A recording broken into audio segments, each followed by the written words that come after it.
नाशिकच्या भोंदूबाबा प्रकरणाने संपूर्ण महाराष्ट्र जो आहे तो हादरल्याचं आपल्याला पाहायला मिळालं। त्याच्यानंतरनं या भोंदूबाबाचे जे पुणे कनेक्शन आहे ते हळूहळू उघडकीस यायला आता उघडकीस येत असल्याचं आपल्याला पाहायला मिळते। आधी त्याचा जो CEO होता त्याचं कार्यालय जे आहे ते पुण्यात असल्याची माहिती मिळाली। त्याच्यानंतरनं कोरेगाव पार्कमध्ये त्याचं रो हाऊस असल्याची काल बातमी धडकली।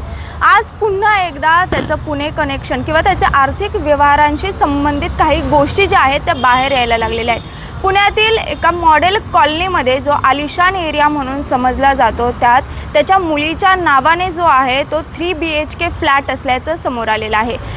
मॉडेल कॉलनीतील 24 रत्नम ही जी आलिशान सोसायटी आहे त्यात 7व्या मजल्यावरती त्याच्या मुलीच्या नावे म्हणजेच मिसेस श्रुती अशोक खरात या नावाने 701 नंबरचा 3 BHKचा जो फ्लॅट आहे तो असल्याची माहिती समोर आलेली आहे। जवळपास 1055 स्क्वेअर फुटाचा हा फ्लॅट आहे आणि त्याची किंमत ही तब्बल 1,20,00,000 रुपये आहे। आता याच विशेष म्हणजे हा जो संपूर्ण व्यवहार जो आहे तो कॅशमध्ये झाल्याची माहिती समोर आलेली आहे। सेल डेडमध्ये चेकने कुठेही याचा व्यवहार केल्याचा असा काही उल्लेख नाही आहे। त्याच्यामुळे हा जो पैसा आहे तो ब्लॅकमध्ये असू शकतो का अशी एक शंका जी आहे तो आता उपस्थित केली जाते।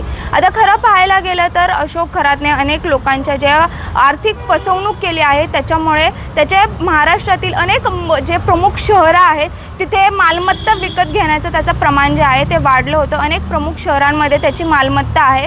या फसवणुकीतून जो पैसा मिळाला आहे त्याच्यातून ही मालमत्ता घेतल्याचं समोर आलं होतं।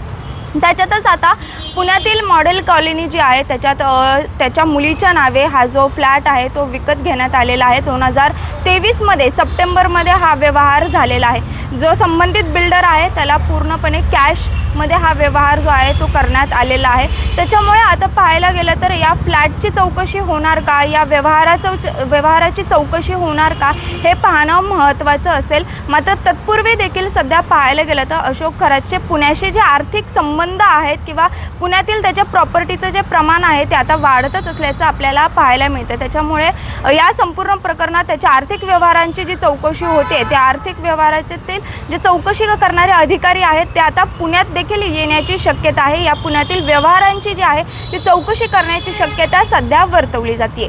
शिवानी लकडे, टाइम्स ऑफ महाराष्ट्र, पुणे।